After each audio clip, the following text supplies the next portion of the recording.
dafee dhufee yeroon gaakkabee dhukkuba kana koo wal gaggaafatu wallaansa isaa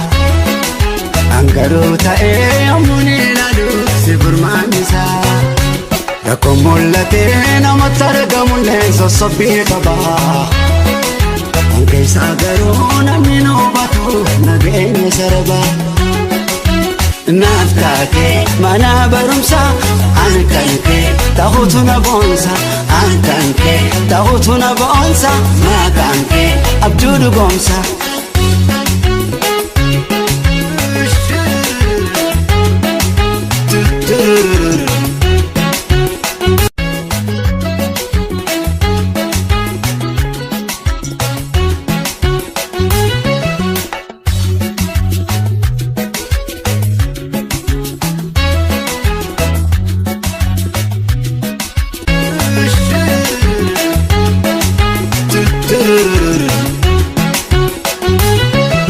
Yeroo rakkatee ani dhiibbadhu hamilee dhabee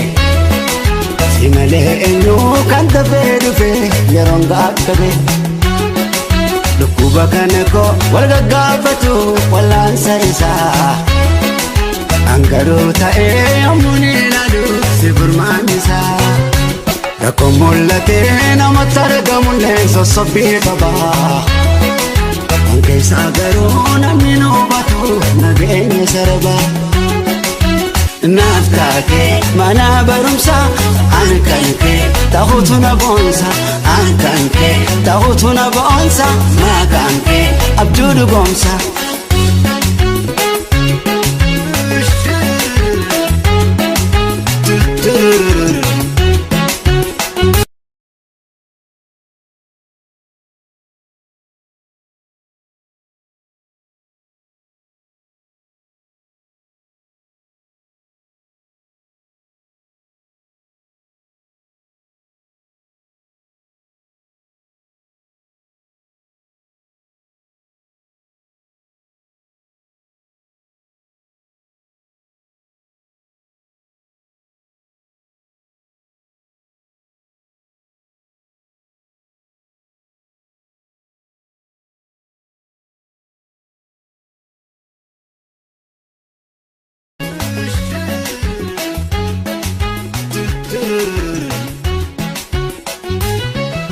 Yeroo rakkatee ani dhiibbadhu hamilee dhabee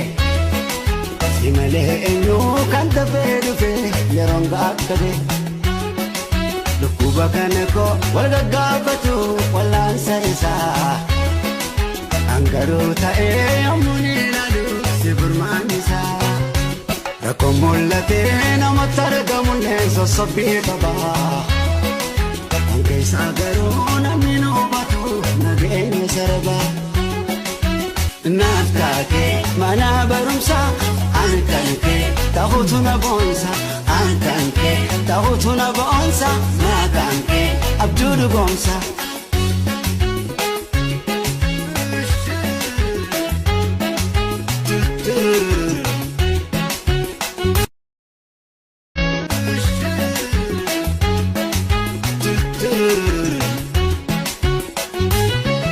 Yeroo rakkatee ani dhiibbadhu hamilee dhabee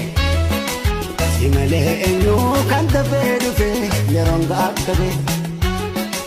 dhukkuba kana koo wal gaggaafatu wallaansa isaa angaruu ta'ee yommuun ilaalu si furmaan isaa rakkoon mul'atee namatti argamullee sossobbii qabaa keessa garuu namni nu hubatu nageenya sarbaa naaf taatee mana barumsaa ani kan kee ta'uutu na boonsa ani kan kee ta'uutu na boonsa maqaan kee abjuu dhugoomsa.